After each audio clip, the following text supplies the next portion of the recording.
Hey, Shalom Israel. We'll get started in just a minute.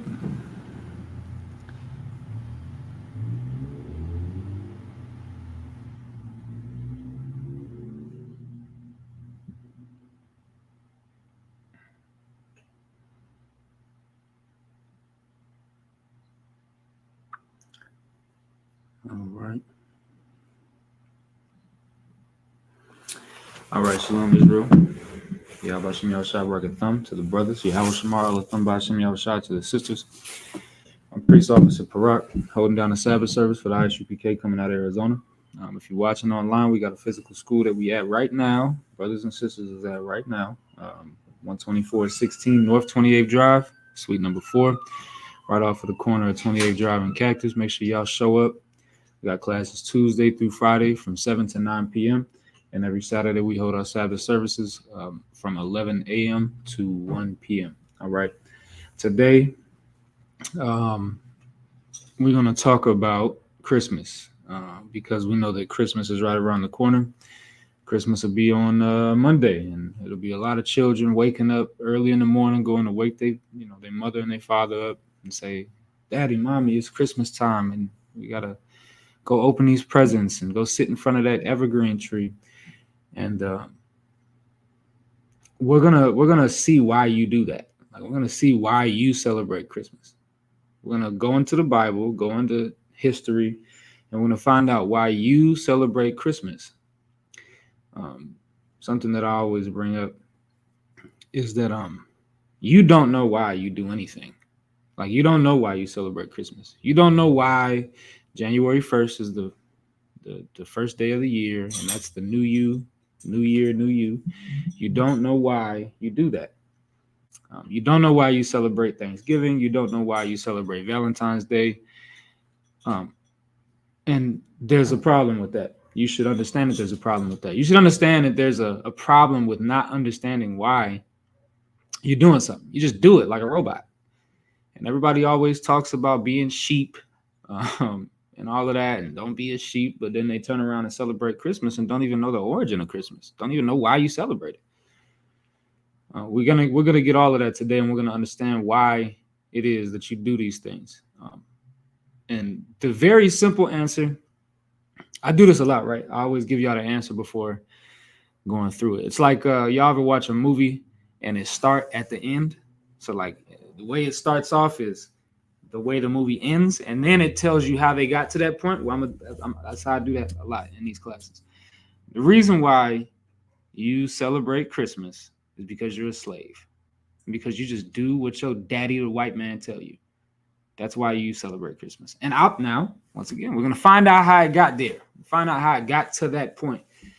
Of course, we all understand, at least in this room, we understand. I'm going to go into Jeremiah, the 10th chapter. That's where we always go for Christmas, but I'm going to take it a lot deeper than that. We're not just talking about Jeremiah, the 10th chapter. We're going to go in and we're going to understand fully. We're going to get historical references. We're going to understand fully where Christmas comes from. All right. So with that being said, we're going to go ahead and get started. I'm just going to grab these prayers real quick so I can...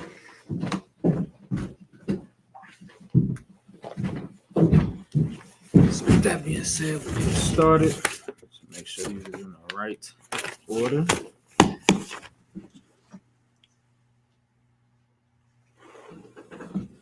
All right.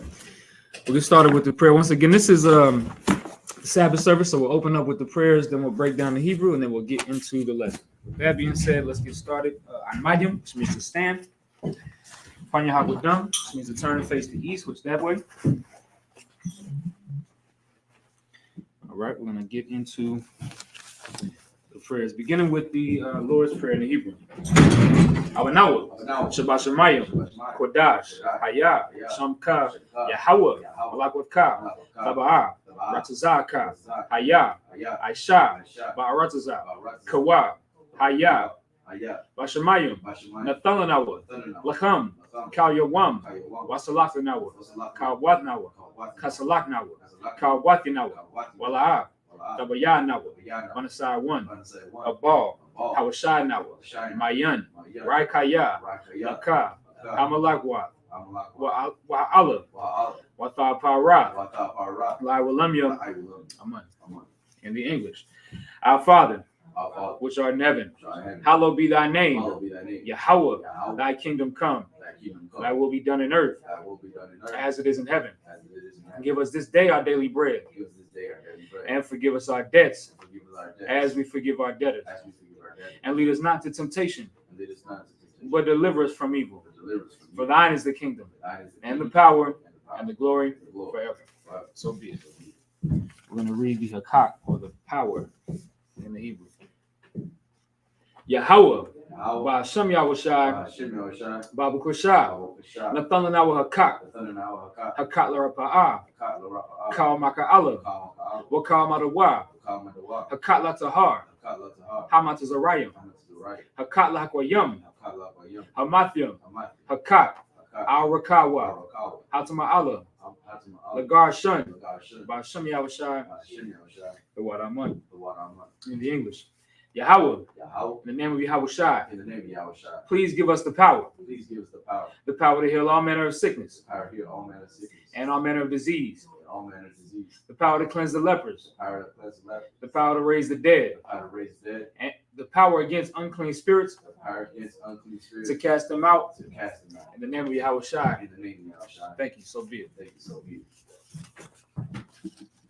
All right, we're going to read Psalms 121st chapter in the Hebrew.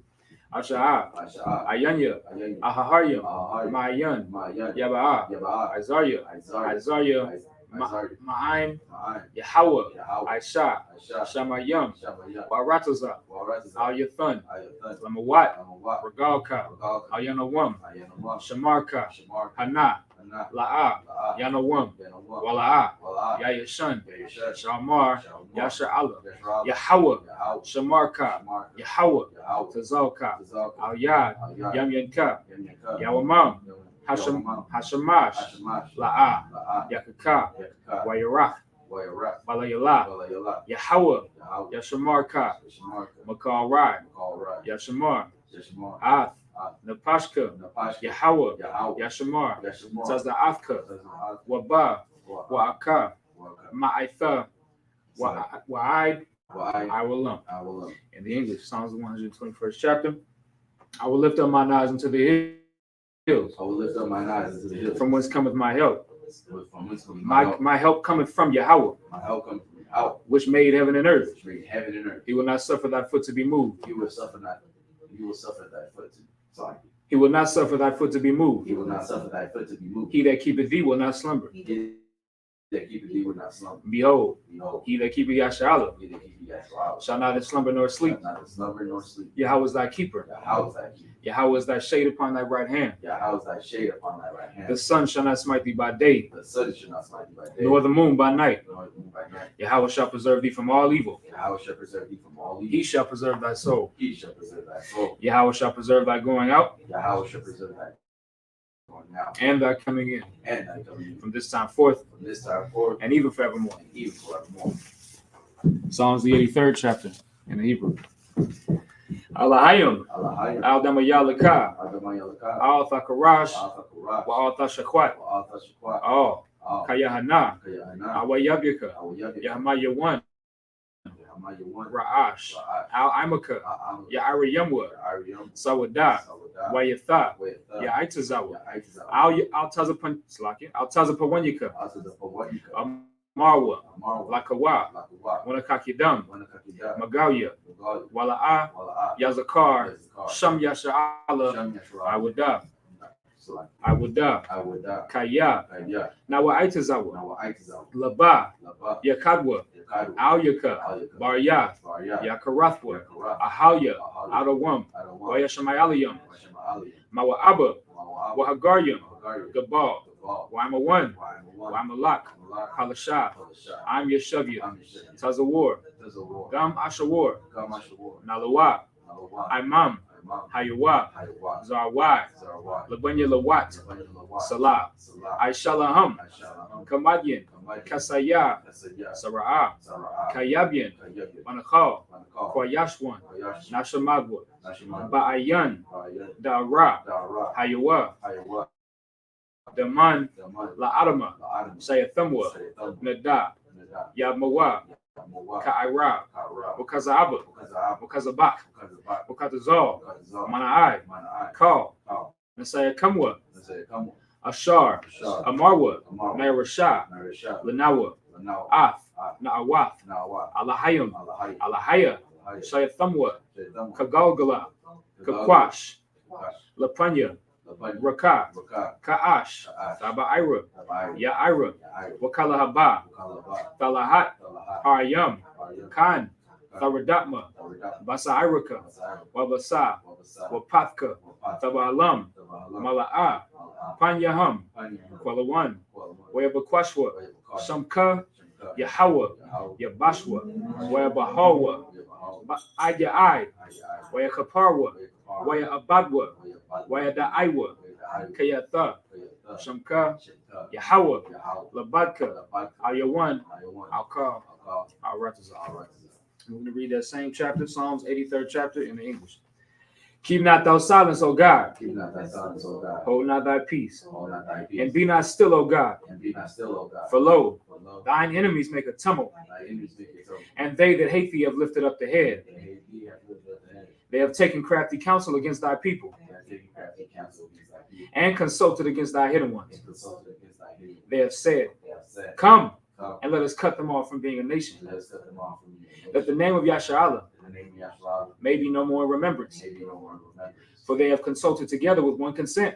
They have consulted together with one consent. They are confederate against thee, They are confederate against thee. the tabernacles of Edom, The tabernacles of Edom, and the Ishmaelites, and the Ishmaelites, of Moab, of Moab, and the Hagarenes, Gabal, Gabal, and Ammon, and Amalek, and Amalek, the Philistines, the Philistines, with the inhabitants of Tyre. the inhabitants of Tyre. A sword also is drawn with them. So also is drawn with They have them. opened the children of Lot, They have opened the children of Lot. Salah, Salah. doing to them as unto the Midianites, To them as unto the Midianites. as to Sisera, As to Sisera, as to Jabin, as to Jabin, at the brook of Kasan, the book of the Son, which perished that endured. perished at the door. They became as dung for the earth. They became as dung for the earth. Make their nobles like a red, Make their nobles like a red, and like Zeheb. and like Zahab. Yea, Yea, all their princes as Zabah, all the princes of Zion, and as Zarmuna, and as a who said, who said, Let us take to ourselves let's say to ourselves, the houses of God the houses of God in possession. in possession. Oh my God, Oh my God, make them like a wheel, make them like a wood, as the stubble before the as wind, stumble before the wind, as the fire burneth the wood, as the fire burneth the wood, and as the flame setteth the mountains on and fire. the flames set the mountains on fire. So persecute them with thy tempest, So persecute them with thy tempest, and make them afraid with thy storm. and make them afraid with thy storm. Fill their faces with shame, Fill their faces with shame, that they may see thy name, that they may see thy name. O Yahweh. Oh Yahweh, Let them be confounded in trouble forever. let them be confounded in trouble forever. Yea, Yea, let them be put to shame and perish, let them be put to shame and perish, that men may know that thou, that men may know that thou, whose name alone whose name alone is Yahweh, is Yahweh, art the most high over all the earth. the most high over all the earth. The blessings in the Hebrew. Barakatah Yahweh. Barakatah Yahweh, Why Yahweh Shai? Wa Yahweh Wa Shai, Ma'aka Allah. Wa Yahweh, Wa Alahayim. Wa Alahayim, Matazab Ya'ah. Zab Yahweh, Allah Wab Yahana. Allah Yahweh, Ha Allah Wapyam. Allah Ha Saranyam. Yahweh, Ha Kwatazayanyam. Hakwasazayah, Ha Kayayayam. Hakayayah, Wa Ha Agwathim. Wa Agwath, Yahweh. Wa Yahweh, Hashem Yahweh Shai. Hashem Yahshai, The Wadaman. Wa Rahman. In English. Bless you, Yahweh. Bless Yahweh, And Yahweh Shai. and Yahweh Shai, And Michael. and Michael, And the angels. and the Commanding General Yahana. commanding Jeriana, The generals. the general, The captains. captain, The officers. Yahweh, The troopers. shoot, And the sisters. and the sister. Yahweh. Yahweh, In the name of Yahweh Shai. and Yahweh Shai. Thank you. So be it. Thank you so much. Sir.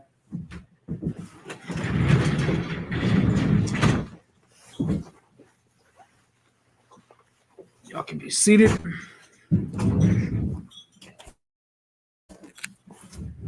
Right.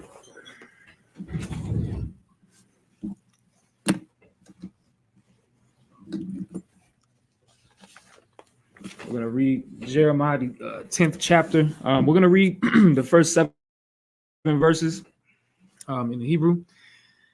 We'll read all of those verses, and then we will read it in the English, and we'll break it on down.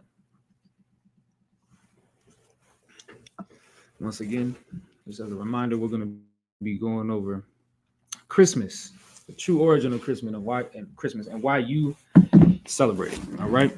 So we're going to read Jeremiah, the 10th chapter, verse 1 through 7 in the Hebrew.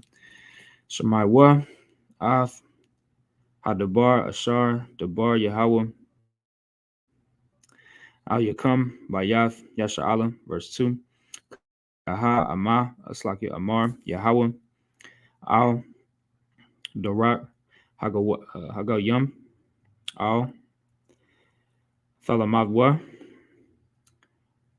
Wama, Slaki, Wamathwath, Hashemayum, Al, Thakathwa, Kaya, Yakathwa, Hagoyum, Ma'ama, verse 3. Kaya, Salaki, Kakwath, Ha'im Yum, Halal, that's like a Habal, Salaki, Hawa'a, Kaya, Aitaza, Maya Ir, Karathwa, Maisha, Yadya, Karash, Bamaitazad, verse 4. Bakasap, Waba Zahab, Yapa Wa, Salaki, Bamasamar Wath, Waba Salaki, Bamako Bawath, Yahaza Kwam, Walawa, Yapayak, verse 5. Kathamar, Makwasha, Hama, Wala'a, Yadarwa, Nashawa, Yanashawa, Kaya, La'a, Yatazaidwa, Al, Thayarwa, Maham, Kaya, La'a, Yaraiwa, Wagum, Hayatayab, Ayun, Awatham, verse 6.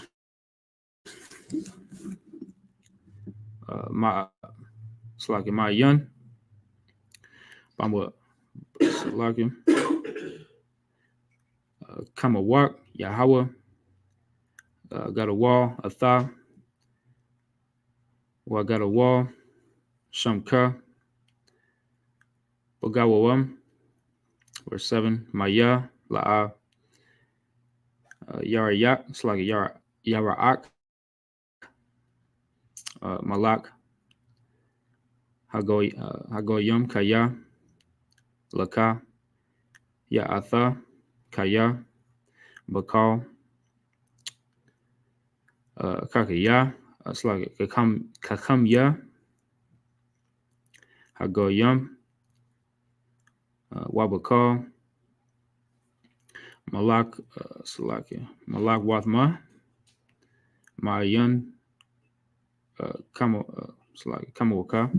That's verses 1 through 7 in Jeremiah the 10th chapter. We're going to read those same 7 verses in the English. All right. Salaki, so you able to read for me? All right. So let's read Jeremiah 10th chapter. Now we're going to get all the way into it. All right. We're going to get all the way into it. We're going to get the history. We're going to get the biblical references. We're going to understand because, Christmas is in the Bible. It's in the Bible. We just read it in the Hebrew. We're going to read it in the English. And then we're going to get y'all to understand why it is that you celebrate Christmas and where it comes from. So let's get Jeremiah 10 and let's start at verse 1. Jeremiah chapter 10, verse 1. Hear ye the word which the Lord speaketh unto you, O house of Israel. Mm-hmm. This is something that we have to understand about what's about to be said. This is something that Israel needs to stay away from. All right. The other nations can celebrate Christmas. I don't give a damn if white people celebrate Christmas. Celebrate it. That's for y'all. Idols are for y'all. But the children of Israel need to hear this. So now for you blacks, Hispanics, and Native Americans that are watching this class, this is for you. And this is what the Lord is trying to tell you directly. Keep going. Thus saith the Lord, learn not the way of the heathen, and be not dismayed at the signs of heaven. Right. Go ahead. For the heathen are dismayed at them. Look, the Most High is telling us, don't do the things that the heathens do. Heathen just, some people think that heathen just means like a bad person. No, it's talking about, the word heathen means nations. So the Most High is telling the children of Israel, don't do the things that you see the other nations doing.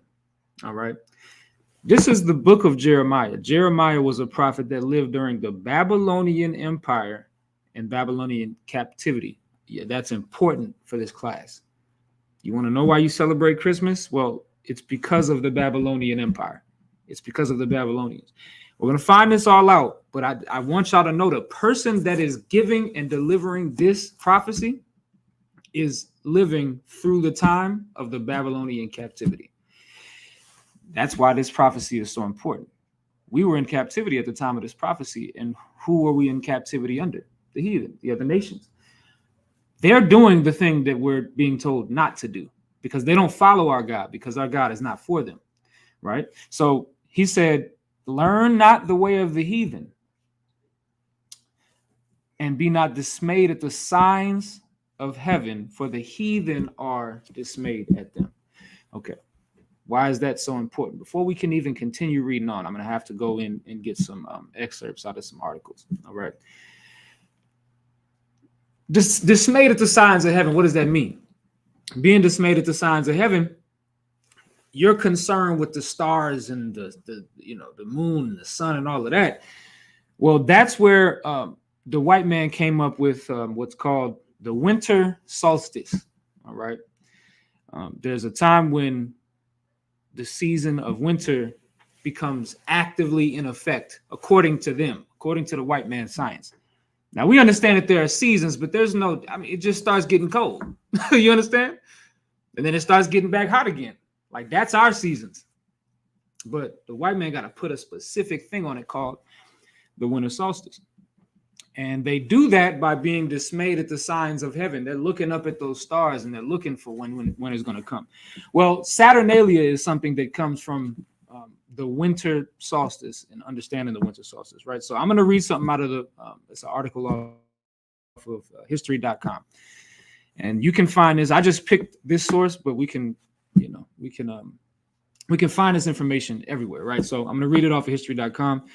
It says Saturnalia, the most popular holiday on the ancient Roman calendar, derived from older farming-related rituals of midwinter and the winter solstice, especially the practice of offering gifts or sacrifices to the gods during the winter sowing season. During Saturnalia, work and businesses came to a halt, schools and courts of law closed, and the normal social patterns were suspended. What is this telling us? It's the same thing that we have been celebrating all of our lives, is Christmas. It's the same thing. Now, if you don't believe that this is actually where Christmas comes from, we'll get to that in just a second and we'll prove it. But you have to understand the how it corresponds, at least with this. Everything's closed on Saturnalia. That's a festival, right? It's a festival that that the Romans used to do, and that was carried on through traditions throughout the ages, right? But you have to at least understand the correspondence of everything's closed on Christmas, right? Meaning your courts of law, work and business. You don't work on Christmas. Oh, no, you don't do that. That's like a sin to these people, right? And it came with the offering of gifts or sacrifices to the gods during the winter sowing season. Now, that's off of history.com. You can go and find that yourself. And you can find that in other places, too. That's history.com is just a more prevalent database for that type of stuff and these types of articles. But you can find this anywhere, right? And if we continue in that article, it says people decorated their homes with wreaths and other greenery and shed their traditional togas in favor of colorful clothes known as synthesis. So now what they did was they put wreaths on their doors. For Saturnalia, we're not even talking about Christmas. We're talking about Saturnalia, right? Now, but what do you do for Christmas? Christmas, you put that wreath on your door. The wreath is that circular green ornament that you put on your door for Christmas, right? That's called a wreath. And they did that for Saturnalia, and they decorated their homes with other greenery, right? And they put on colorful clothes. That's where you get now. I said we're not talking about Christmas. We're talking about Saturnalia. It's the same thing, right? They put on colorful clothes. Where you get your ugly Christmas sweaters from, right? With your red, your green, and your silver and your gold and things like that. Well, this all comes from Saturnalia, but I'm going to continue on, and I'm going to show you that it's even deeper than that, right? So, and then it goes on to say, now this is something else I want y'all to understand. In this article, it says, even slaves did not have to work during Saturnalia, but were allowed to participate in the festivities. In some cases, they sat at the head of the table while their masters served them. What do you get? You get a day off, right? And you get a Christmas bonus. And you're the slaves. And this, let's just say you don't consider yourself a slave. Maybe you're just a hardworking person in America that gets a Christmas bonus. Fine. What about back in the time of chattel slavery when the slaves got this day off? Right? When we talk about the transatlantic slave trade and you talk about what was happening here in America, the slaves were given the day off. That's proven history. You can go look it up, right? So, and they were given that day off. Why? Because it was Christmas. Little do we know, as we're celebrating Christmas, we're actually celebrating Saturnalia, which is a pagan festival. It's a pagan festival as a service to the gods. And it's a service to the gods because of the winter season. And it was a plea to the gods to not destroy all of the crops. All right. That was what Saturnalia was about. Now, it's deeper than that, right? It goes back a little bit further than what we just talked about. But I just want y'all to walk with me. All right. So we're going to keep reading the book of Jeremiah, the 10th chapter, and we'll move on from there. Right. So give me verse 3. Verse 3. For the customs of the people are vain. For one cutteth a tree out of the forest, the work of the hands of the workmen with the axe. What does it mean that the customs of the people are vain, right? That word people is the same thing. It's the same as talking about heathens, right? The other nations, right? Their customs are vain, meaning simple and worth nothing. That's what vain means. Right. The customs of the people are vain. Why? Because they go out into the into the forest, and they cut down a tree, right? Keep going. Verse 4. They deck it with silver and gold. And that tree that they took out of that forest, take it home. And they put silver and gold around the tree. Decorate it up, right? Go ahead. Right. They fasten it with nails and with hammers, that it move not. Right. And then they put it in their house and they nail it down into the ground. Now today, y'all doing it with y'all got them artificial trees. So they come with like a stand. But back then they ain't had all that. So they gotta nail it into the ground. And that's what they did. Go ahead. Verse 5. They are upright as the palm tree, but speak not. But these trees don't speak. Why we gotta, trees don't speak, right? Why is the Lord telling us this? Why is he?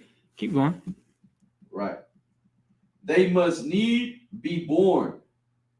It's like they must needs be born because they cannot go. They got to be kept. That word born, B-O-R-N-E, means carried. They got to be carried because they can't move on their own. Keep going. We know that? Don't we know trees don't walk and talk? Why is the Lord telling us this? Keep going. Because they cannot go. Be not afraid of them, for they cannot do evil. Neither also is it in them to do good. Right. And so why the Lord got to tell us that? Like, he think that we just a bunch of idiots and we don't know that trees don't talk and walk, and we got that. And in order for them to move, we'd have to pick them up because they don't walk. and they can't do evil or good because they're just objects, the trees. Well, the Lord had to tell us this because we were in the Babylonian captivity and we were around people that celebrated trees as idols. They used trees, they prayed to trees, they put gifts under trees. And so us being in that captivity, we like, damn, something special about that goddamn tree. Something special. It's got to be, and they bowing down to this tree. Well, we got to do the same thing, or else something bad's going to happen to us. And I'm going to tell y'all something. I'm going to show y'all something through history and through these articles and through this biblical text that we are going to find out. The reason why people back then, during the time of Jeremiah, had to be taught this is the same reason why I got to teach it to you now. It's because you celebrate this thing and you don't even understand why you celebrate it. You just see everybody else doing it.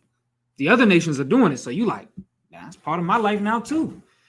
You were born into Christmas. You were born into waking up on December 25th and having gifts under that tree, put the lights around the house, them damn lights on from November to May of next year. They just on because you're just too lazy to take them down. You are born into that.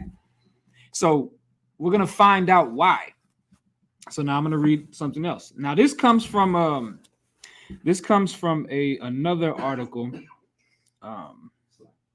This is actually an article. It's off of the PCG website, and it talks about where the celebration of Christmas comes from. Now we can get this in a bunch of different other sources and articles, but I chose this one almost at random because there were so many to look at, right?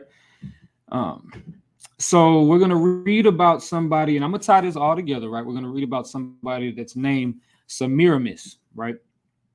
And it reads, Semiramis was worshipped as the queen of heaven or the great mother of God.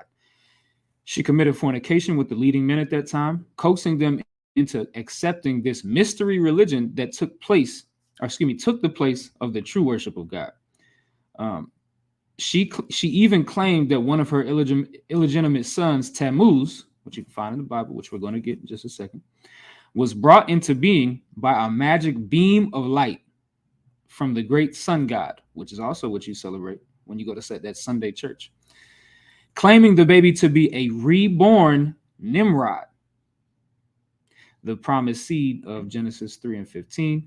Semiramis originated the story that a full-grown evergreen tree sprang overnight from a dead tree stump, which symbolized the springing forth unto new life of the dead Nimrod. On each anniversary of his birth, Semiramis claimed Nimrod would visit the evergreen tree and leave gifts on it. All right. So now here's what I got. Y'all gotta just follow me. All right. We're gonna go into Genesis the 10th chapter, and we're gonna hear some of the names that we just mentioned. So let's go to Genesis the 10th chapter. All right, let's go to Genesis, the 10th chapter, and the 6th verse. Give me 1 second. Salaki.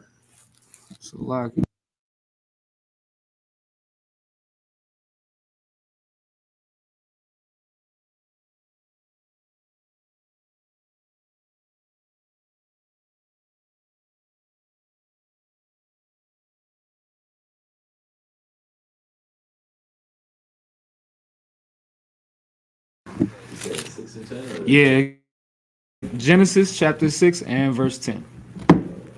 We're gonna understand something real quick. God. Book of Genesis chapter 10 verse 6 verse 10. And Noah begot 3 sons, Shem, Ham, and Japheth. Those are the 3 major names that you find that all of the nations come from, right? Go ahead. The earth also was corrupt before God, and the earth was filled with violence. Give me Genesis 10 and 6. Salaki, I said that backwards. Okay. We're still dealing with these genealogies, but 10 and 6. 10 and 6. The son of Ham. So now we read just now, Shem, Ham, and Japheth. Those are the 3 main people that the nations come out of. All right. Shem, you got the Israelites come out of Shem, right? But then out of Shem, you also have the Moabites, which are the Chinese, right? And the Japanese, which come out of Ammon. You got a lot of different people. Even white people come out of Shem, right? The Edomites come out of Shem.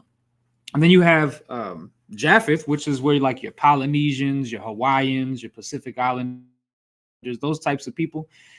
They're actually they are the ones that come from uh, Japheth. And then you have Ham. All right. Ham is where your African nations come from. All right.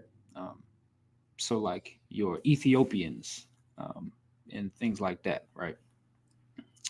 That's where they come out of. And so now we're reading about that, right? So Genesis 10 and 6 says, and the sons of Ham. We're talking about the sons of Ham. Keep going. And the sons of Ham, Cush Mm-hmm. and Mizraim. Yeah, Cush is Ethiopia, and Mizraim is Egypt, right? So these African nations, right? Go ahead. And Phut and Canaan. Mm-hmm. And the sons of Cush, Seba and Havilah and Sabita and Ramah and Sabteka. And it's like, and the sons of Ramah, Sheba and Dedan. And Cush begot Nimrod. And Cush begot who? And Cush begot Nimrod. So now Cush that's where your Ethiopia comes from. Now Cush is the name of a man, but it's also the name of a landmass that was named after that man. All right. Well, Cush the man had a son named Nimrod. All right. We just read about Nimrod, right?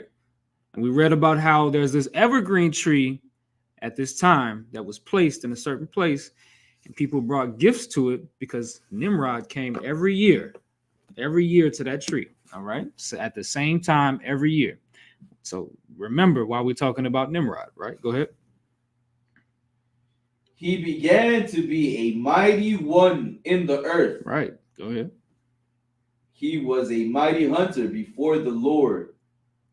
Wherefore he said, even as Nimrod, the mighty hunter before the Lord. Right. And so Nimrod began to be at a certain time the most powerful person on earth.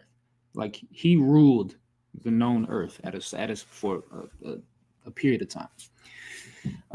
He had all the influence. Everybody did what the hell he said. Side note, this is where some people get, now of course he was an Ethiopian. This is where some people get the notion that Ethiopia is like, that's God is with Ethiopia, because Ethiopia never was subject to the white man. They never lost any wars. They never been invaded. Like Ethiopia their track record is they just win all the time. And then they go back and they say this. They say, well, like Nimrod, right? Nimrod ruled the known earth for a good period of time. You understand? And so I want y'all to understand how important that is. And we read about Nimrod in this Bible as well, right? So let's keep reading. Right. Give me verse 10. This is the important part, right? Go ahead. Okay. Verse 10. And the beginning of his kingdom was Babel, Mm-hmm. and Erech, Mm-hmm. and Akkad, Mm-hmm. and Calneh, Mm-hmm. and the land of Shinar. And that's the beginning of his kingdom. But remember, the first thing that was said here was the beginning of his kingdom was Babel. Right. Nimrod created Babylon. Right? You gotta understand that. Babylon, we read in Jeremiah the 10th chapter, well, Jeremiah was in a captivity under the nation that this man created. Nimrod created Babylon. Give me Revelation the 17th chapter. See, we gotta let's read something about this. And I want y'all to understand something. Now, before we go any further, because I don't think I have any more articles on it, so I gotta just kind of tell y'all. I'll explain it to you. Nimrod married his mother. All right. He married his mother. And he lived for a long time, ruled, and did all the things we're talking about. He conquered all of these places, created the landmass called Babylon, and that whole empire. And then he ended up marrying his mother. That's That's nasty as hell, but that's what he did. He married his mother, and when he died, there was a tree. She planted this. It's evergreen tree, right? We read a little bit about this in this article, right? That evergreen tree is what you see like as like a Christmas tree. Those ones that come up to the point like that. Well, she told everybody that that tree was Nimrod. Like Right. she said that tree was Nimrod, and that every year you have to bring him a gift and put it under that tree. Y'all ever wonder why y'all gotta put a gift under a Christmas tree? Like, why can't, let's just say you have the tree, right?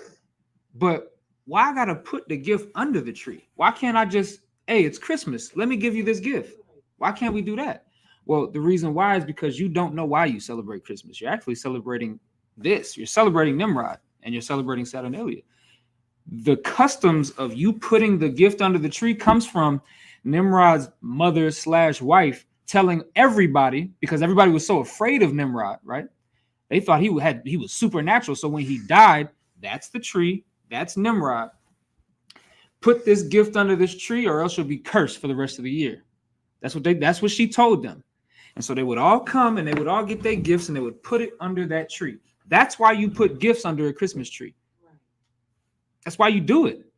This comes from thousands of years ago. But you still do it because you're just being told to do it. Nobody ever, and just we're going to take a break from the scripture for just a second. Nobody ever questions anything ever when the white man tells them to do it. Right. They don't. Nobody ever asks the question, why am I taking this nasty ass tree in my house? This thing's shedding and it's all got all types of dust and all of the bristles off of it is falling down. I got to clean this up. It's a mess. Right.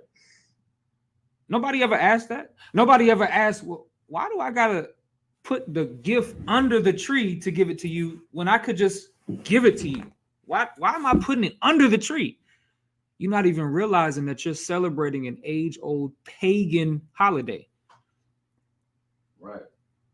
And then it's so bad that by the time I've told you, you don't even care anymore. You're like, yeah, I'll do it for the kids. What? Like by the time you hear me tell you why you're doing what you're doing and that it's an age-old pagan holiday, you've been so, I don't like to use the word brainwashed because that means your brain has been cleaned. Your brain has become dirty. So I can't use the word brainwash. But you have become so, polluted and hypnotized into the white man's culture. You don't even ask those questions anymore. And once you find out the answer, you don't even care. You just do it. Right. So, and that's why so many of our people are still just celebrating Christmas and they don't even know why. So we're going to read something, right? Give me Revelation 17:3, and I'm going to show you Nimrod is where this thing all stems from. The whole evergreen tree, the whole decking it with the silver and gold, putting ornaments on your tree, that all comes from Nimrod. Revelation 17:3. That's where all of this thing comes from. And that comes from Nimrod, right? So now we have to understand that Nimrod created the Babylonian Empire. Remember that. Revelation 17:3. Revelation 17:3. So he carried me away in the spirit into the wilderness, and I saw a woman sit upon a scarlet colored beast, full of names of blasphemy, having 7 heads and 10 horns. What's that scarlet? What's scarlet? Since you know what scarlet is, what color is that? White. Scarlet is like red. Scarlet is red. Now I could take a million years breaking this down because it's a lot that goes into this. All right, but I just want y'all to understand that red beast is the same red dragon that we see in the book of Revelation, and that's that dragon with the 7 heads and 10. The 7 heads and the 10 horns. That dragon is Edom. It's the white man. once again, I can take I can break it all the way down for you. It's a million precepts that prove that and historical facts that just show what I'm talking about, but just let's keep our head in the game here, right? This is white empires, right? You got your England, your France, your Great Britain, all of these Edomite nations that we find as the 7 heads and the 10 horns on that beast. So this is what he's seeing in his vision, right? I saw a woman sit upon that beast, right? Verse 4.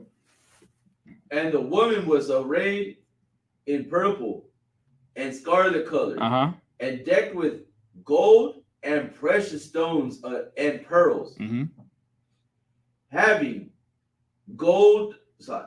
a golden cup in her hand, full of abominations of filthiness of her fornication. So this woman, now just paint this picture in your mind. This woman, now that beast with the 7 heads and the 10 horns is those Edomite nations that brought us all into captivity, that were just evil upon the face of this earth. Terrible. All right. But this woman is sitting on top of it. And she got a crazy looking garment with red and gold and purple and just trying to look beautiful, right? Her appearance is very beautiful.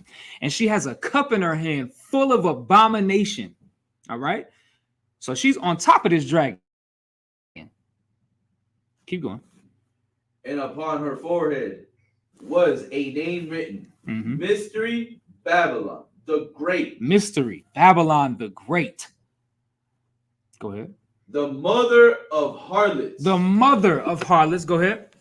And abominations of the earth. This is the mother of abominations. The mother of harlots. The mother of whoredom. This person is this woman that we're talking about is the inception of evil. Well, what did it call her? What was written on her forehead? Babylon the Great. See, there's a spirit behind that empire that Nimrod created. That Babylonian empire that Nimrod created, there's a spirit behind it. That spirit is just pure evil. Right. It's evil. Well, guess what? We're going to come to find out as we continue in this class that America is the mystery Babylon. Right. America is spiritually Babylon. We're going to find out. We're going to read that in the Bible.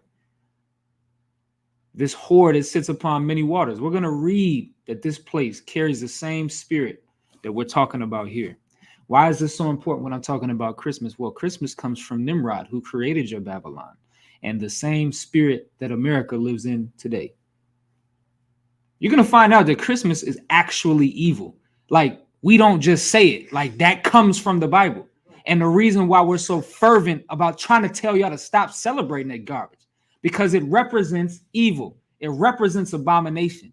It represents harlotry. It represents everything that's wrong with the world today. Christmas, just that one day, represents all of that. Let's keep reading. Let's read verse 6. Verse 6. And I saw the woman drunken with the blood of the saints. With what? With the blood of the saints. Who are the saints? Hold that real quick.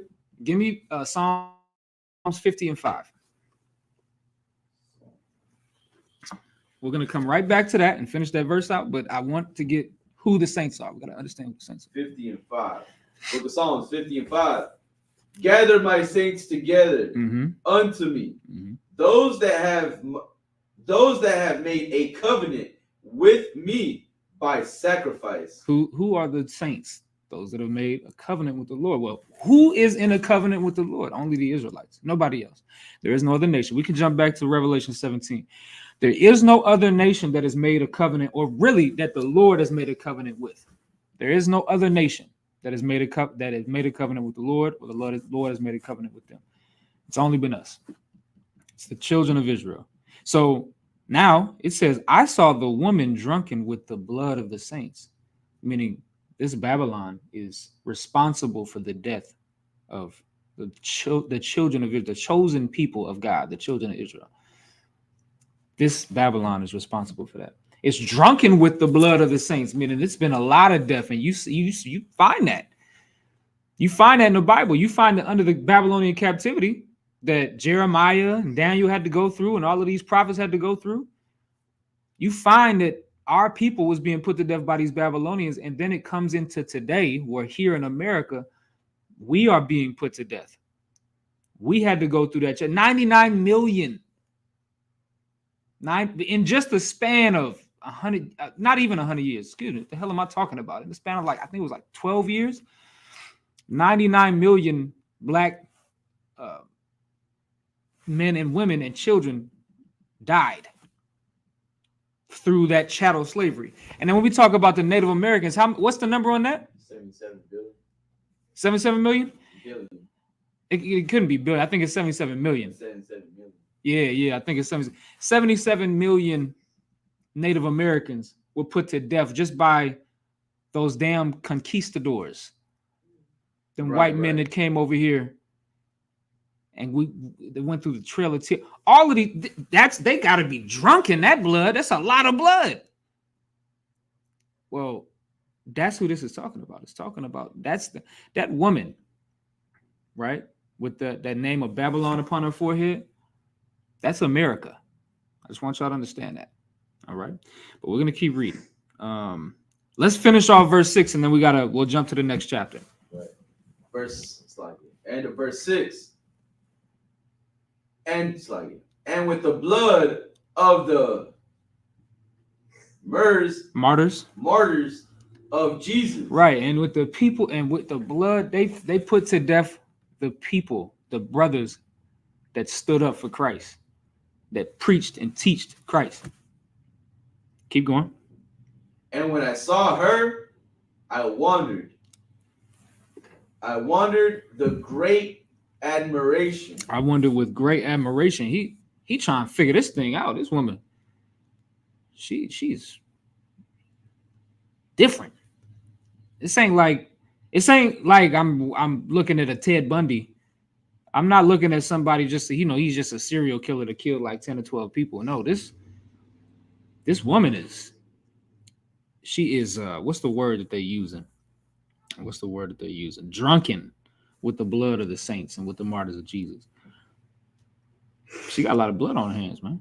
He looking at her like, God damn, I ain't never seen nothing like this. Now it's all a vision, right? It's all a vision. Let's go to Revelation 18. Let's go to Revelation, the 18th chapter. This is still talking about Babylon, right? But let's get Revelation, the 18th chapter and the 4th verse. Verse 4. And I heard another voice from heaven saying, come out of her, my people. Come out of her, my people. That's a voice that's coming from heaven that's saying, come out of her. Matter of fact, we should probably get, let me see real quick. We should probably get, we really got to start at verse 1. Let's start at verse 1. Verse 1. And after these things, I saw another angel come down from heaven, having great power, and the earth was lightened with his glory. And he cried mightily with a strong voice, saying, Babylon. This is future prophecy that has not come to pass. He cried with a strong voice, saying what? Babylon, the great is fallen. Is fallen. Go ahead. Is fallen. Is fallen. Go ahead. And is become the habitation of devils. Devils. Go ahead. And the hold of every foul spirit, and a cage of every unclean and hateful bird. This is that Babylon that we just read in the 17th chapter. We're only one chapter away. We're still talking about the same thing. You understand? And this is a vision that you got to understand what the book of Revelation is. It's a vision that's been given to John, the Revelator. All right. And in this vision, he's seeing this woman with mystery Babylon written on her head, and she's drunken in the blood of the saints, like she's just a murderer. Well, let's jump to now. which this scripture is talking about a future prophecy that comes after that one. And it's saying that Babylon is falling because it has to. You think the Lord, what kind of God would we serve if he allowed that to continue on? If he allowed the saints to just be killed and nobody gets put to death for that? Nobody, nah. Like the Lord's going to get his revenge. That's why he said, vengeance is mine. That's what the Lord said. That's why we can't have it now. That's why the NFAC and the Black Panther Party didn't work out, because we tried to take our vengeance. It's not up to us. All we can do is just serve God, and then he'll look out for us. And that's what's going to happen. And we're reading that right here. Babylon is fallen. That's a future prophecy that John is seeing in this span of time. Right? And it has become the habitation of devils. We'll read more about that in just a second. Let's get verse 3. Verse 3. For all nations have drunk of the wine of the wrath of her fornication. And all nations have drunk of it. This is talking about America. Once again, okay, now, I want y'all to hear me out. The time that John is receiving these visions is in the 1st century AD. Babylon ain't no Babylon. It's the Romans are the ones killing stuff right now. They the ones that are in charge. All right, the Romans and the Greeks. There ain't no Babylon. What the hell is this talking about? Especially because he's prophesying. So this is something that's going to happen in the future. But Babylon is no more. It's the Romans and the Greeks that are doing this thing right now. Well, I'm gonna tell y'all, this future prophecy is talking about America. All nations have drunk of the wine of the wrath of her fornication, of America. Don't America supply so-called Israel with guns and armory, and supply all of the Middle East and Iran with armory and guns? And then America patronizes them. They patronize it. America is the central command for the entire world. All right. She got her foot in everything. It's just, and her hands is digging in the pockets of every nation. They in with China, Russia, Iran, Israel, all over the damn place. You understand? All nations have drunk of the wine of the wrath of her fornication. That's talking about America. Keep going. Right. And with the merchants of the earth are waxed rich through the abundance of her delicacies. Right. And so now the merchants of the earth, who are those people? The merchants. What's a merchant? A merchant is a merchant. A merchant is somebody that's involved with trade and business. Well, everybody gets rich because of America. Right. America has their hand in everybody's pot. They made up the acronym GOD, G-O-D, for guns, oil, and drugs, because America is that. America is God, because they supply everybody with guns, oil, and drugs, or they go and take everybody's guns, oil, and drugs. They've pillaged Africa to piss, taking all of that damn oil out of that place, and all of the diamonds, and they've destroyed the Middle East, going through them damn poppy fields, trying to get all of them drugs out of there, not to get rid of them, but to utilize them, to put them in the black households. It's lucky, right? So that's what this place is. The merchants, right? Right. The merchants of the earth are waxed rich through the abundance of her delicacies. Why do you think? That there's such a thing as the Rothschilds and your Elon Musks and all of these people that have become rich because of America? Well, it's because this place is that whore that this is talking about. That slut. Can I say slut? I don't think I can get taken down for slut. I've seen a lot worse on YouTube. All right. But that whore that sits upon many waters, that's America. That's this place. All right. Keep going. And I heard another voice from heaven saying, "Come out of her, my people, And so now there's an angel that has to tell us, come out of this place. Go ahead. that ye be not partakers of her sins, Mm-hmm. and that ye receive not of her plagues." Right. So this angel is coming and telling the people, the children of Israel. Now, once again, this is talking about my people. That's what the Lord is saying. My people. Come out of her, my people. Come out of this place. Now, this ain't talking about flee. We don't have a flee doctrine in here. You know, you got your groups like GOCC that had you flee to Egypt, and y'all got jammed up out there because y'all was listening to that. We not talking about that. We talking about come out of the mindset of America. That's what the Lord is trying to tell us through this angel. Right. Come out of the mindset of America. This is not your rest. You're gonna have to stop thinking like your oppressor and start thinking like an Israelite and ask the question, why the hell do I have this Christmas tree in my home and I have put gifts underneath it? When you start thinking and asking practical questions like that, then you start to wake your brain up. And you start, damn, why am I putting it? Am I only doing this because my parents did it? And then their parents did it?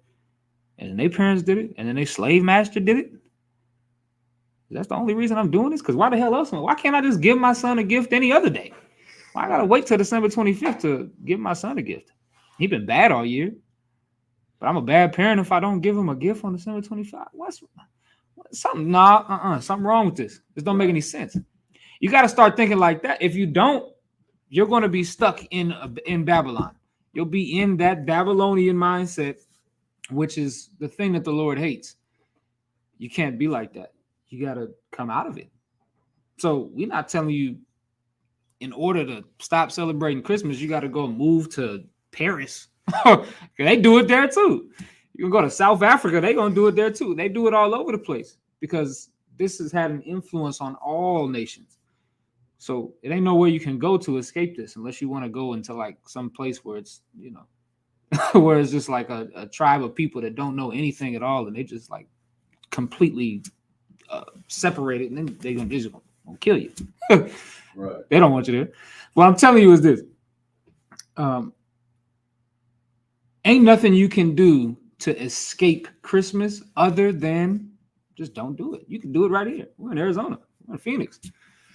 And I don't celebrate. Ain't no Christmas tree in my home. People tell me Merry Christmas and Happy Holiday. I'm like, hey, appreciate it, man. Just keep it pushing.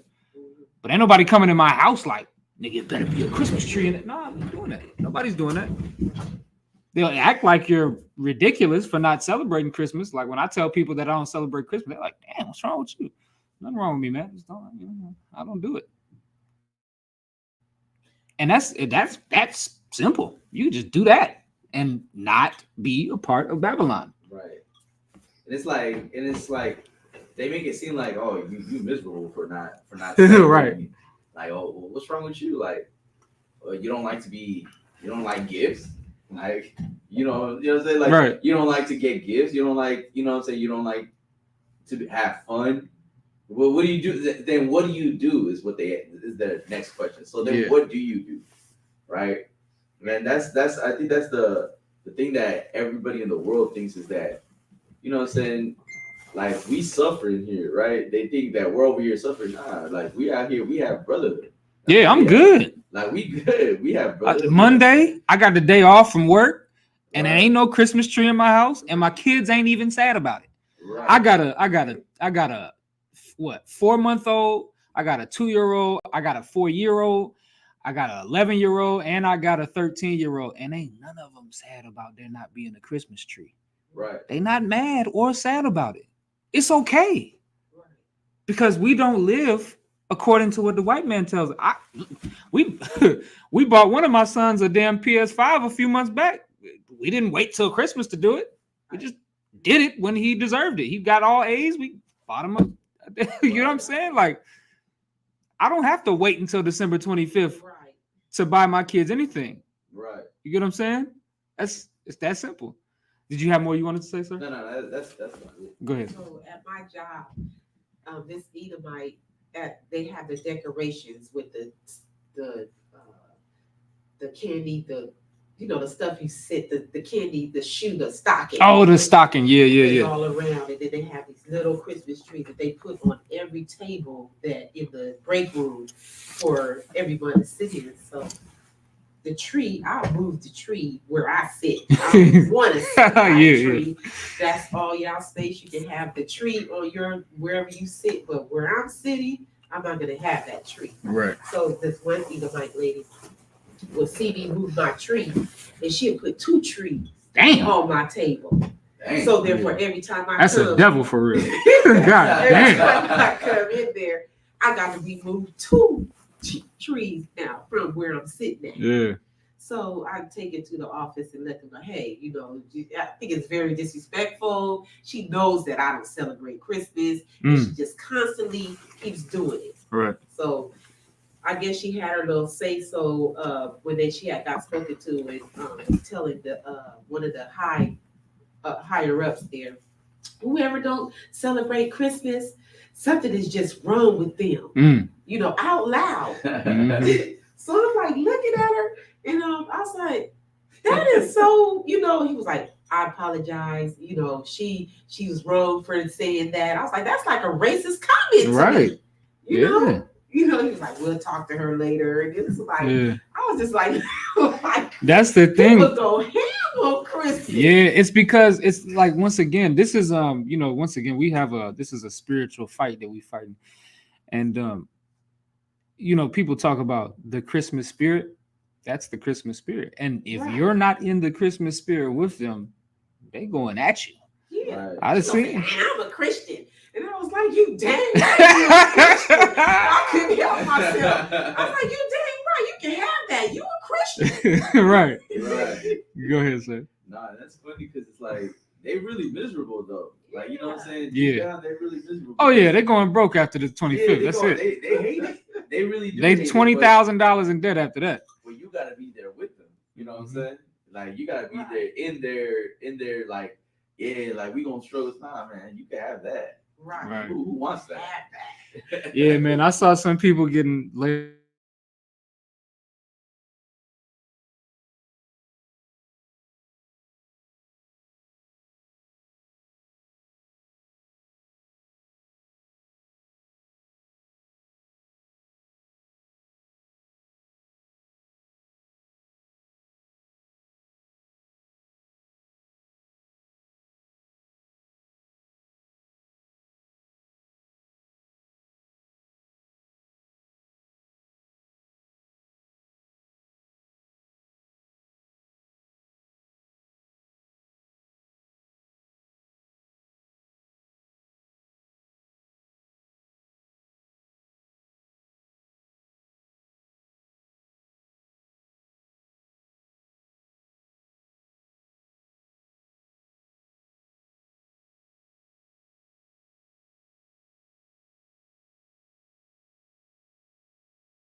We're back. Yeah, we back. Go ahead. You keep going. Nah, he was just trying to give me a present, and I was like, what is this for? And I was like, nah, you go ahead. You can take it. You can give it to somebody else if you want. You know what I'm saying? I don't really celebrate Christmas because it was all wrapped up in Christmas. Right. You know what I'm saying? So I was like, nah, you can go ahead. He's like, but what's wrong? Are you okay? I was like, yeah, I'm fine. I just really don't celebrate. Damn, you said, are you I'm okay? gonna tell you like I was like, I'm gonna tell you like this. It's just for religious reasons. I don't want to get into it, but I don't celebrate. And then he was like, oh, okay. So you just don't want to take it? I was like, nah. They like good. offended. I'm yeah. straight. Like, you can probably give it to me some other day.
Hey, Salaki Israel. We're just having some technical difficulties.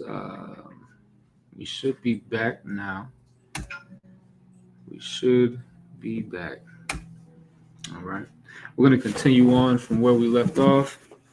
Forgive me, y'all, for leaving y'all for a second. Let me see. See something. Let me just check it on my end. All right, I think we good. I think we all right for now. All right, so now let's move on, man. So let's do it. Let's get to Psalms 114. Excuse me, 115. Psalm 115. Let's do that. Psalms 115. And then we'll read verses. We'll start at verse 4. Verse 4. Their idols are silver and gold. Right. That's y'all gotta understand something about the spirit behind idolatry. And we'll read that in just a second too. But their idols are silver and gold. You know, that's Christmas. Now, I'm not telling y'all, don't try to charge me with, oh, he's trying to say this is talking about Christmas. I'm not saying that. But we can apply this to Christmas. Because what type of ornaments do you put on your tree? Silver and gold. Why are you putting ornaments on a tree? Why are you doing that? You don't ask those questions. You don't never want to understand why you do anything. You just do what the white man tell you to do. Why are you putting ornaments on a tree? It's a tree. Right. Don't nobody got a garden in their backyard and they just start putting ornaments on they olive trees, on their orange trees, on a lemon tree. They don't do that. You ain't got no ornaments on your unless it's for Christmas. Now you're gonna put that evergreen tree in your house. And you're gonna put the tree in your house. I understand plants in your house. I don't understand a whole big evergreen tree in your house, and you shouldn't understand it either. But you do it. Why? Because your professor told you to do it. Go ahead, sir. That's what's crazy about this. I celebrated Christmas when I was in the world. I did.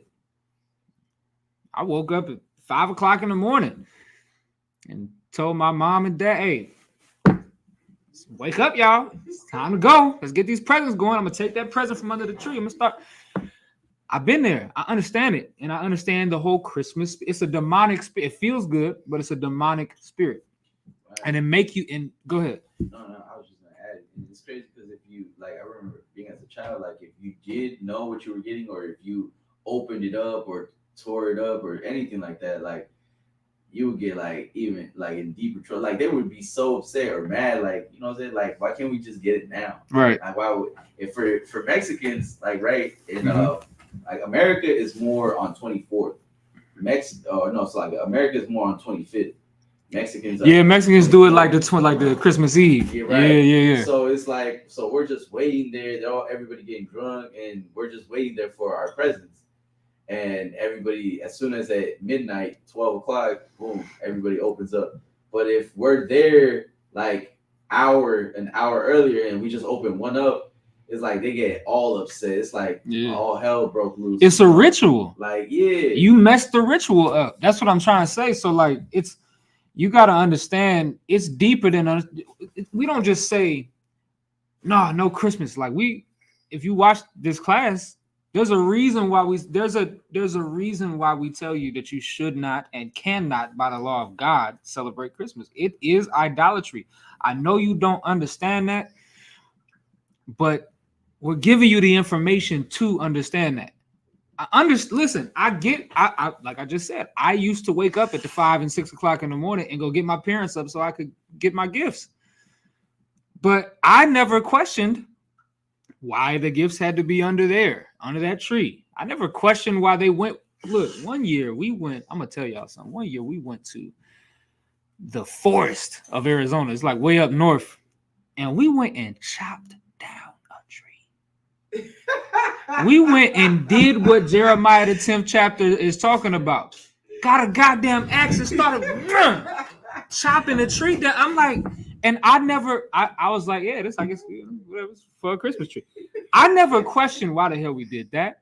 And then that same nasty ass tree that belongs outside, we took it inside of my house. And it's shedding everywhere. We got them little bristles falling all over the floor. We got to go sweep them up every day. And I'm like, it's bugs on the tree. We got to get the bugs off. Like, I never asked, why the hell are we doing this? You got to be smarter than what you are. And I had to find a way to be. The only way to do that is just to really come into school and understand this Bible.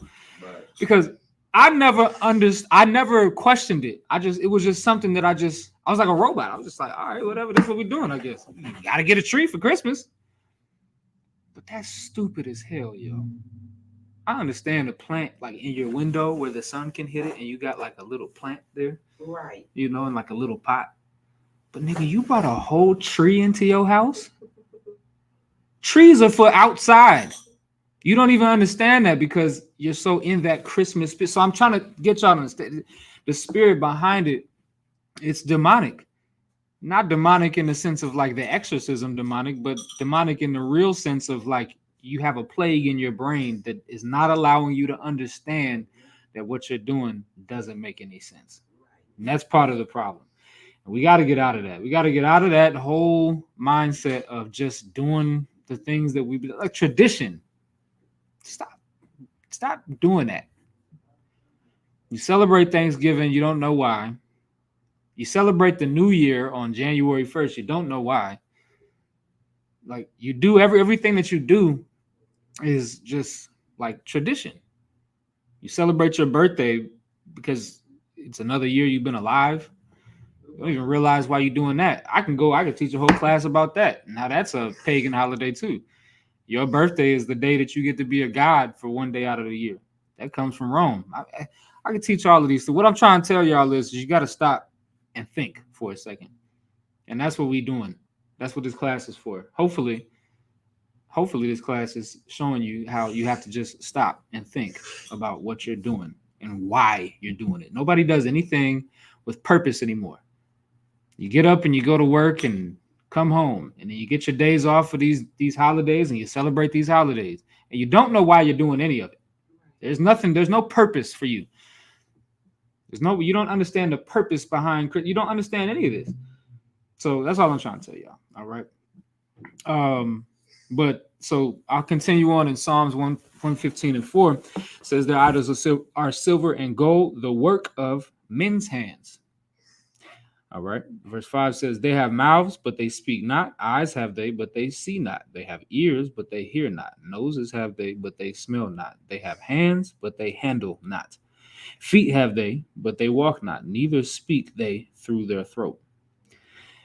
This is just talking about the fact that you're worshiping something that's not even it's just a thing. It's not a person. It's not anything that needs to be worshipped. It's just there. And that's what y'all do. Y'all don't even realize what you're doing when you're putting them gifts under that tree. See, and so when we go back to the origin of Christmas, when we go back to Nimrod, like we talked about earlier, they were putting gifts under that tree because they were worshiping the tree for two reasons. One, because if they didn't, Nimrod would somehow curse them for that year. And two, because his wife / mother lied to the people and said, well, this tree grew up overnight. It was a stub, it grew up, and now you got to worship it because what that symbolizes, this is Nimrod now. This is Nimrod. This is his reincarnation. He's this goddamn tree now. Well, y'all don't realize that when y'all go and put them gifts under that tree, you're doing that. You're worshiping Nimrod, and you're afraid of Nimrod. I'm not afraid of Nimrod, so I don't celebrate Christmas. And it does me no harm. Right.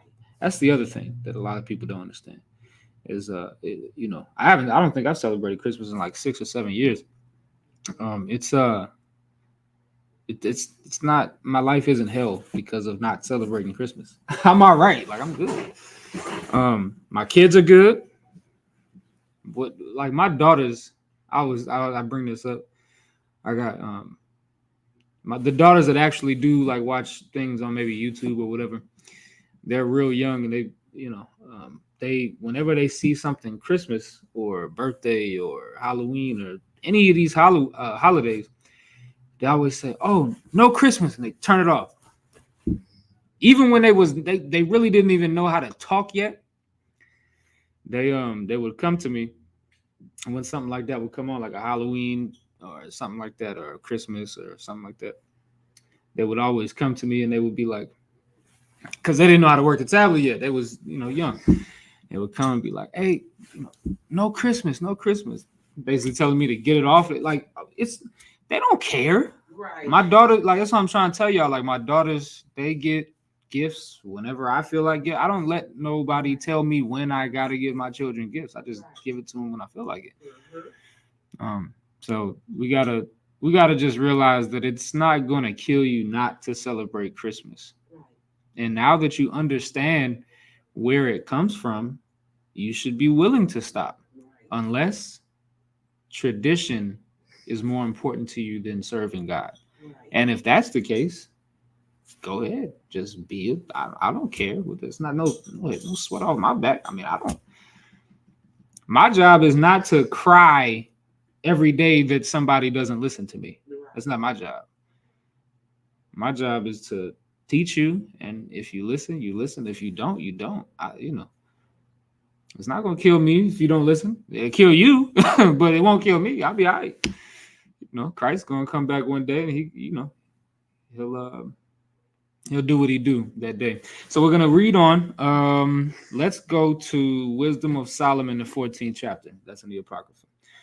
We're gonna go into Wisdom of Solomon. This is my favorite chapter in the Bible. I think every time I read this chapter, I always I say this, but it is the best way to understand idols. The 17th? Wisdom of Solomon, the 14th chapter. Yeah, it's the perfect chapter to understand idols and idolatry and the spirit behind it. So we're going to read Wisdom of Solomon 14:1. It says, "Again, one preparing himself to sail and about to pass through the raging waves calleth upon a piece of wood more rotten than the vessel that carrieth him." So this analogy here is talking about a man that he's about to go through turmoil in a boat. All right. And you got this wooden boat. It's not nothing like especially the time this was written, it's not nothing like one of these cruise ships. We're talking about a little bitty boat that you on, and you're making a travel, right? And you're about to pass through waves that are doing this, where it's very possible that it'll either break your boat or bring your boat under. But instead of calling to the Most High God, you call upon a piece of wood. All right, I'm going somewhere with this. Just watch what I'm doing with this. You call upon a piece of wood. Now we use this a lot for people that have those wooden crosses, and they take those and they Father, Son, Holy Ghost, and then they kiss the cross.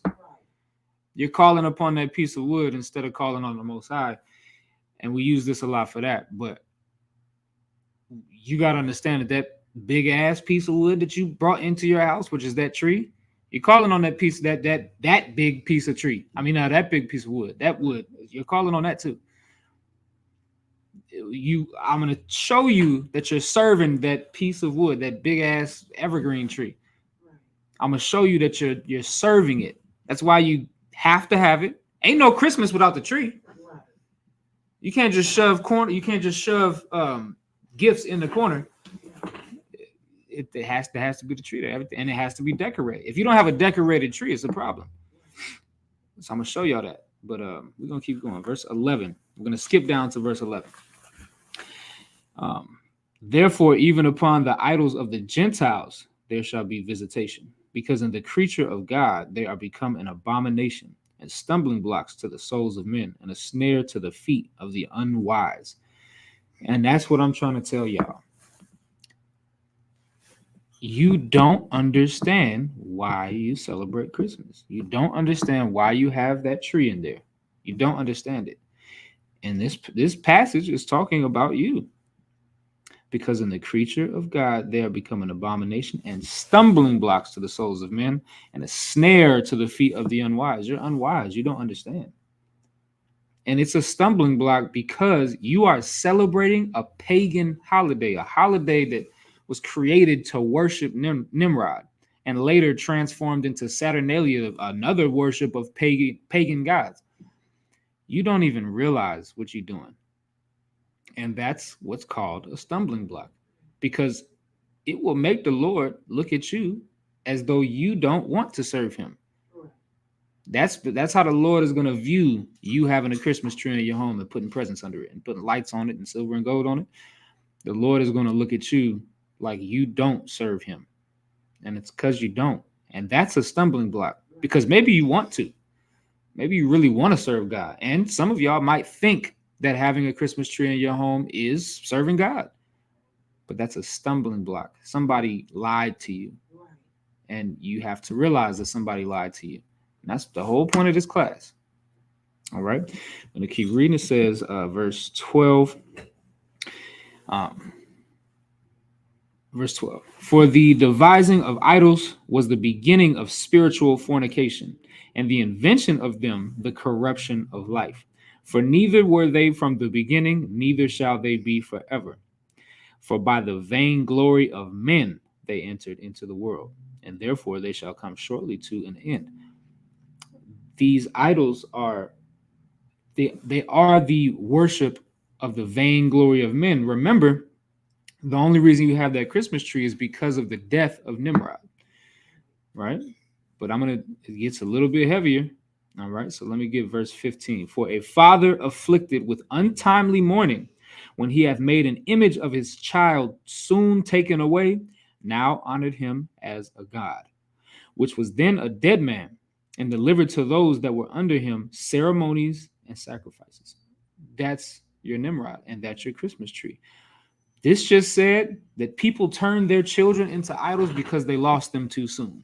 Well, Nimrod's wife / mother lost her son. And she put that evergreen tree there as an idol in reference to her son, and created ceremonies and sacrifices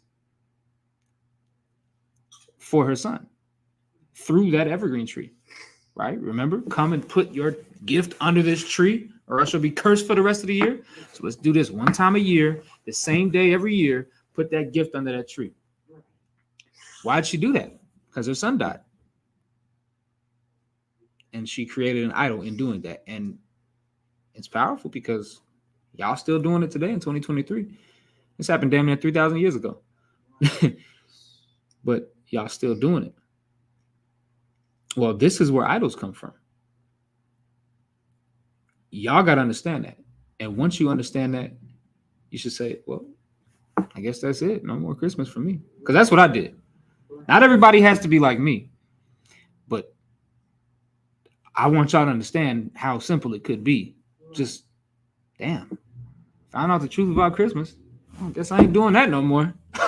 It's that simple. And we gotta get into that mindset. And this right here is proof. Everything that we just went through. We understand where the Christmas tree comes from. We understand it comes from Nimrod's death and his mother making a shrine to him. We understand where that comes from. And then we just read that idols in Wisdom of Solomon, the 14th chapter, idols come from parents that are mourning their children. They make idols out of them. The problem is that y'all have carried on a tradition for 3,000 years that has now turned into an idol in disguise. You know damn well you shouldn't have that goddamn tree in your house. Trees don't belong in your house. And presents don't belong under trees. You know what I mean? So you should understand that, and you should come out of the folly, the foolishness of just, I guess this is a tradition, so I guess we just gonna do it. We got to stop thinking like that. That's what has caused us to be destroyed in times past and continually. The Lord has told us in the book of it's in the book of Deuteronomy. I think it's in one of the other first 5 books as well, but it tells us, thou shalt not follow after a multitude to do wickedness, or to do evil is what it says, right? Loosely paraphrasing. Thou shalt not follow after a multitude to do evil. You're just following the crowd and you're following tradition. Everybody else celebrates Christmas, so you celebrate Christmas. You should understand why you do it. And if you want to continue in the celebration of Nimrod, then go ahead. But just understand that that's what you're doing. That's all I'm saying. I think we got that's a million more precepts I could go into, but I know we're running over our time. But we at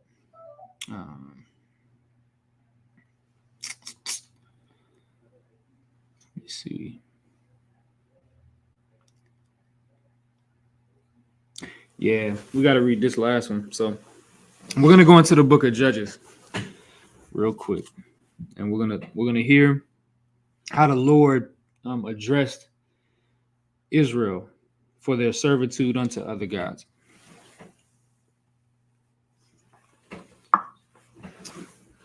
It's very important that we understand at the end of this class, right? It's very important that we understand. Now we've already gone through the origin of Christmas. We understand why you celebrate it, right? But now we have to understand how the Lord feels about you celebrating Christmas and serving other gods, and how he's going to treat you for serving other gods. So let's get Judges 10. I'm going to start at verse 11. It says, And the Most High said unto the children of Israel, Did not I deliver you from the Egyptians, and from the Amorites, and from the children of Ammon, and from the Philistines? The Zidonians also, and the Amalekites, and the Moabites did oppress you, and ye cried to me, and I delivered you out of their hand. Right? So the Lord is reminding us in this scripture that he delivered us out of the hand of our enemies. He saved us. He helped us like a good father would do. And we cried to him. That's what he just said, right? You cried to me. And we did. We cried to the Most High and we begged him for help. And he came and he delivered us. He helped us, right? But then verse 13 says, Yet ye have forsaken me and served the other gods. Right? So instead, the Lord saved us. And as soon as we got into a good pocket, it's like, all right, well, we don't need the Lord anymore. We're going to go serve these other guys that make us feel good. That's what a lot of y'all got a problem with. It's feeling good. And that's what Christmas makes you feel good. It makes you feel good to say, like, wake up and it's the Christmas spirit. And you're getting all these gifts and all of those things.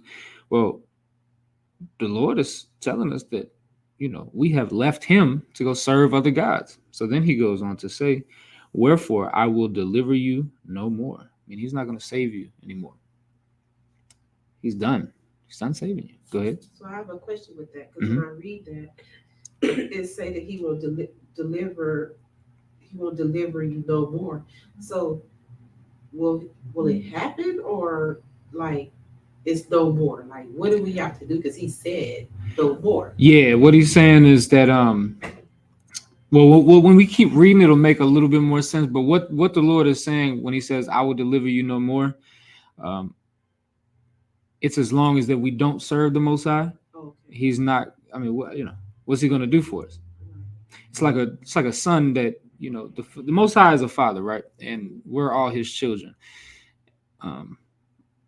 All the Israelites are his children, right? And so let's just say that I'll use the analogy of a father and a son. A father tells his son what to do and what not to do. But let's just say that his father tells him,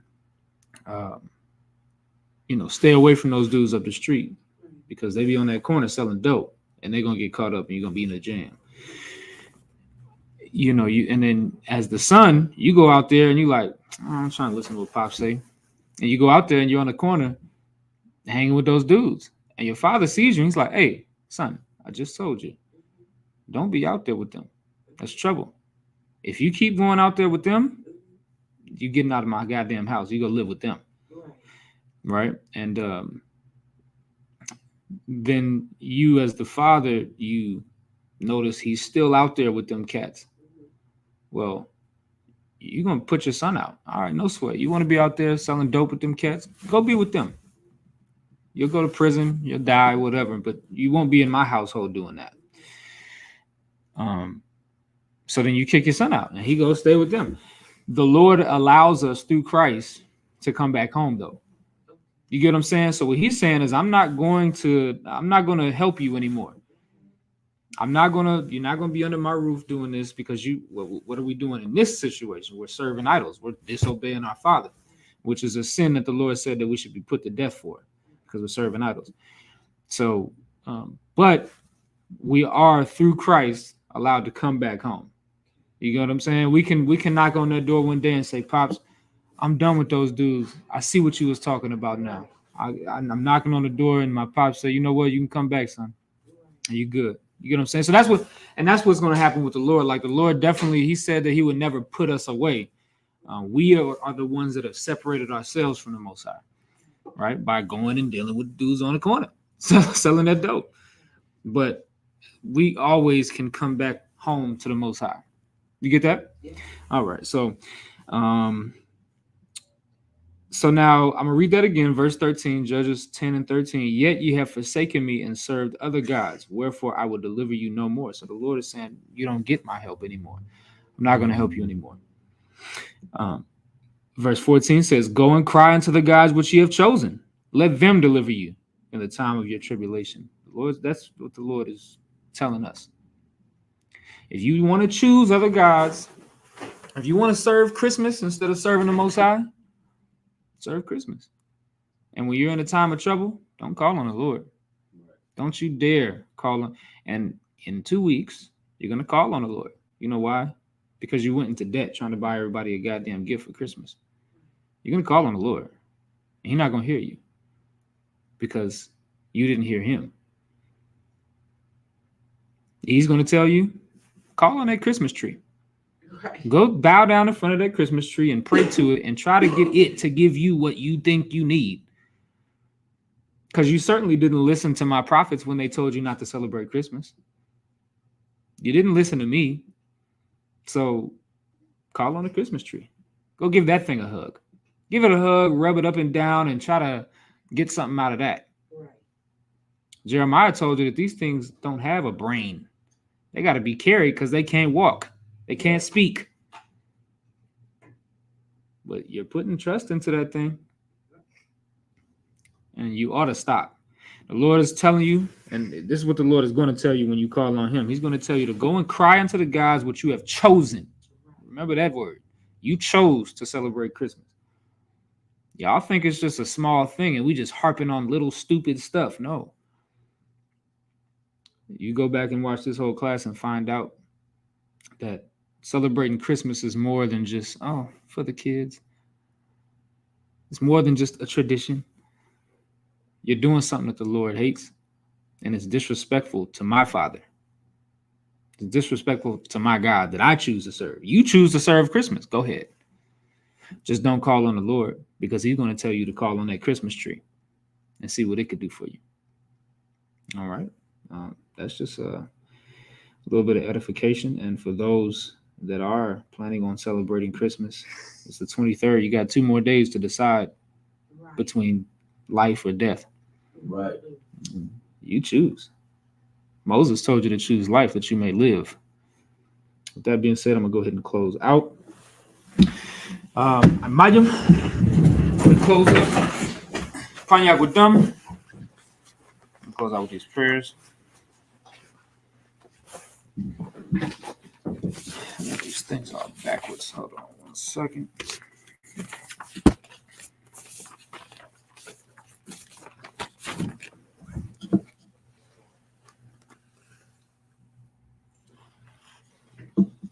We're going to begin with the Lord's Prayer. It's like, so you know what an oil is?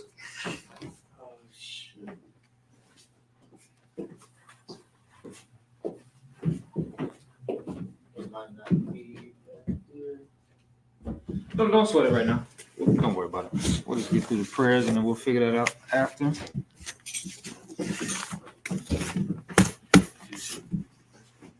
It might be in the back. I think I put it in the back.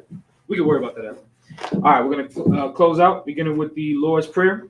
Abanawa, Sabbat Shemayim, Kodash, Hayah, Shamka, Yahweh, Malakwavka, Taba'ah, Ratazaka, Hayah, Aisha, Barataza, Kawa, Hayah, Hayah, Bashamayim, Bashamayim, Nathalanawa, Nathanael, Lakam, Lakam, Ka Yawam, Kayawam, Wasalakanawa, Wasalaknawa, Ka Wathnawa, Kawatinawa, Ka Salaknawa, Ka Kasalaknawa, Wabat, Salaki, Ka Wathinawa, Kawatinawa, Wala'a, Wala, Tawayanawa, Tabayana, Banasai 1, Bansayawan, Abal, Bal, Hawashinawa, Hoshina, Mayan, Mayan, Raikaya, Rakaya, Laka, Laka, Hamalakwa, Amalakwa, Wa'ala, Wahala, Wathapa Rath, Wathapara, Lai Walamyam. La'ayulam, All right, we're going to read the Hakak. Aslaki. Forgive me. I got to read that in English. Forgive me. Let's pray in English. Our Father, Our Father, which art in heaven, which art in heaven, hallowed be thy name. hallowed be thy name. Yahweh, Yahweh, thy kingdom come, thy kingdom come, thy will be done in earth thy will be done in earth, as it is in heaven. as it is in heaven. Give us this day our daily bread, Give us this day our daily bread, and forgive us our debts and forgive us our debts, as we forgive our debtors. as we forgive our debtors. And lead us not into temptation, And lead us not into temptation, but deliver us from evil. but deliver us from evil. For thine is the kingdom, For thine is the kingdom, and the power, and the power, and the glory, and the glory, forever. forever. So be it. So be it. All right, we're going to read the Hakak in the Hebrew.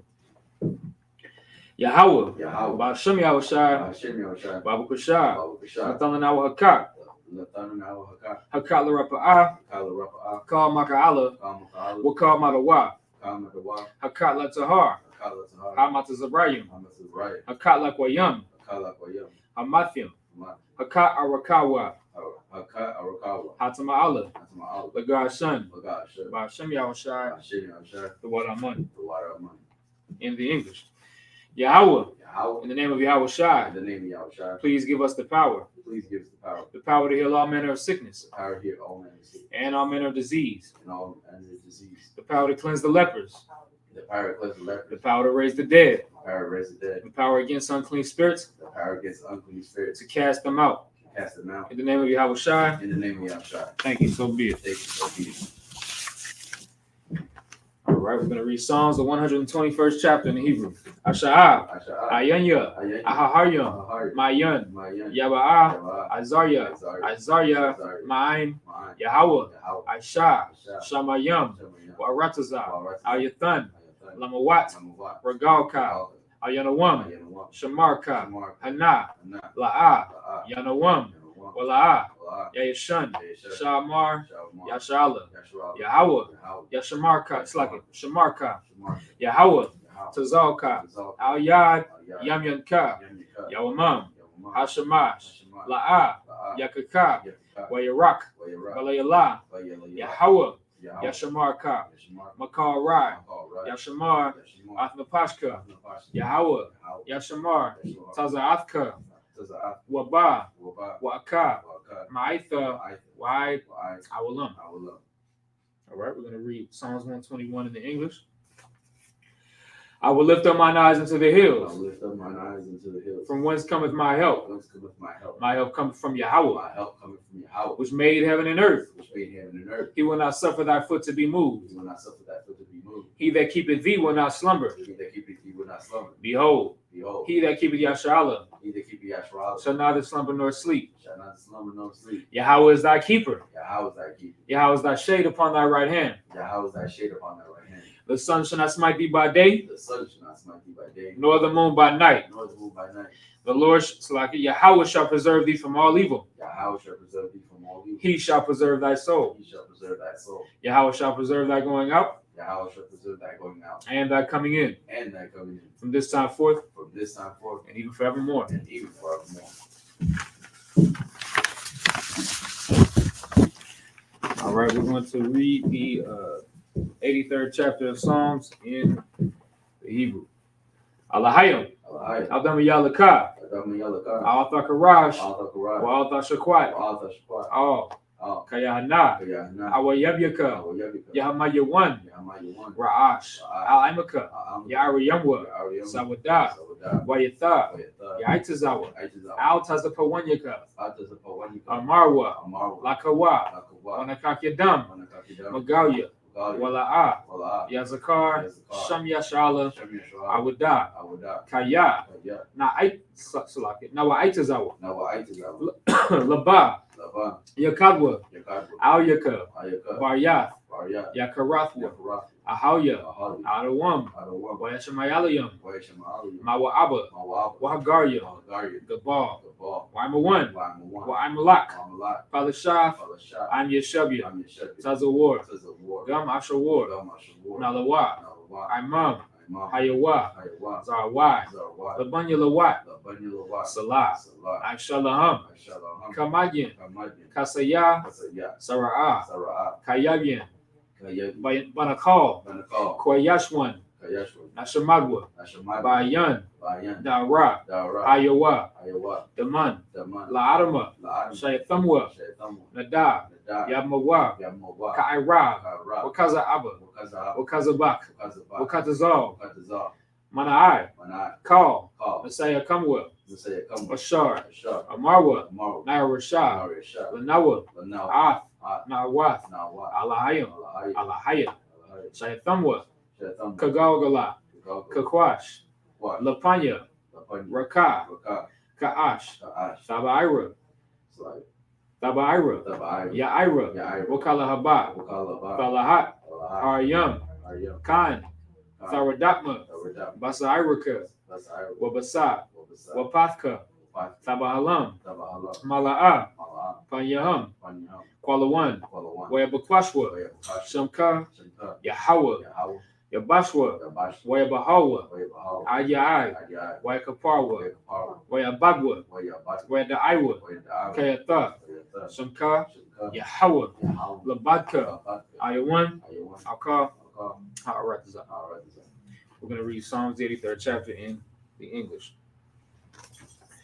Keep not thou silence, O God. Keep not thy silence, O God. Hold not thy peace. Hold not thy peace. And be not still, O God. And be not still, O God. For lo, For lo, thine enemies make a tumult, thy enemies make a tumult. and they that hate thee have lifted up their head. And that they hate thee have lifted up the head. They have taken crafty counsel against thy people, They have taken crafty counsel against thy people. and consulted against thy hidden And ones. consulted against thy hidden. They have said, They have said, Come, Come, and let us cut them off from being a nation. and let us cut them off from being a nation. The name of Yasha'Allah In the name of Yahshua, may be no more in remembrance. may be no more remembrance. For they have consulted together with one consent. For they have consulted together with one consent. They are confederate against thee. They are confederate against thee. The tabernacles of Edom, The tabernacles of Edom. and the Ishmaelites, And the Ishmaelites. of Moab, Of Moab. and the Hagarenes, And the Hagarenes. Gabal, Gabal. and Ammon, And Ammon. and Amalek, And Amalek. the Philistines, The Philistines. with the inhabitants of Tyre. The inhabitants of Tyre. Assur also is joined with them. So also joined with them. They have hope in the children of Lot. They have hope in the children of Lot. Salah. Salah. Do unto them as unto the Midianites, Do unto them as unto the Midianites. as to Sisera, As to Sisera. as to Jabin, As to Jabin. at the brook of Kasan, At the book of Kasar. which perished at Endor. Which perished at Endor. They became as dung for the earth. That became as dung for the earth.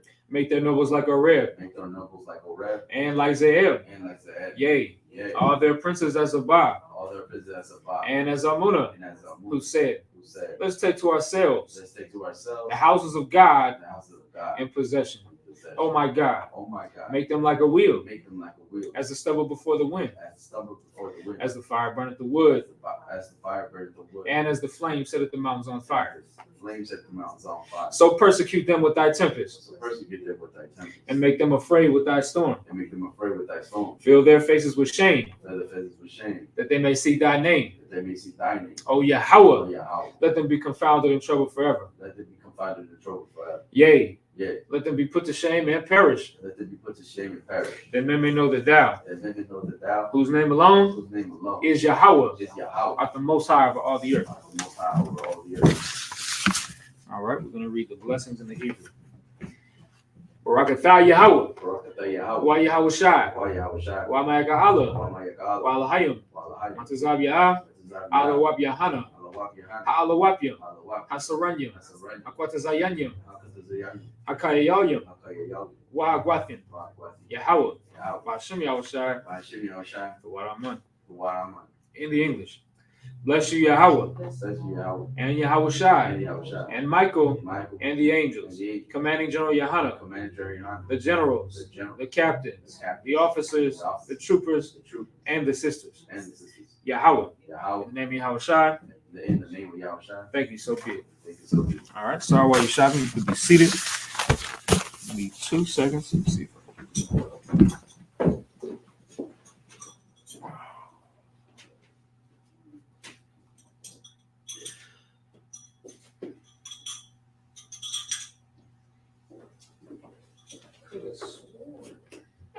Y'all bear with me for a second.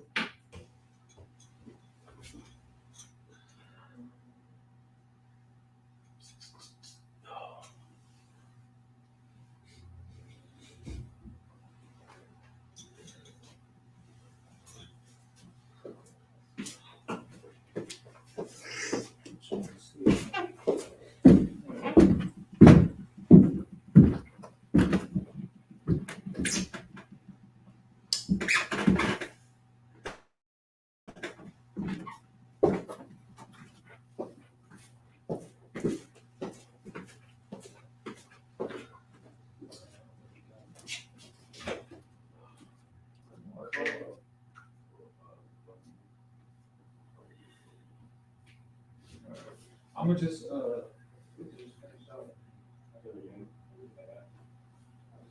you know what I mean? Just yeah, it's like fun.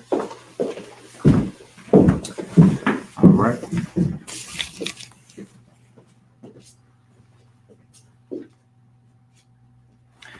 All right, we're gonna close out.